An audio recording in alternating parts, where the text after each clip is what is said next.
আল্লাহ এই নারীকে বলেছিলেন গজব নাজিল হওয়াকালীন পিছনে ফিরে তাকাবে না, কিন্তু সে আদেশ মানেনি।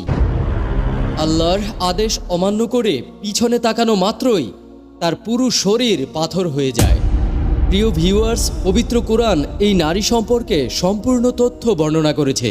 এই নারীর নাম ছিল বাইলার, আর তিনি হজরত লূত আলাইহিস সালামের স্ত্রী ছিলেন।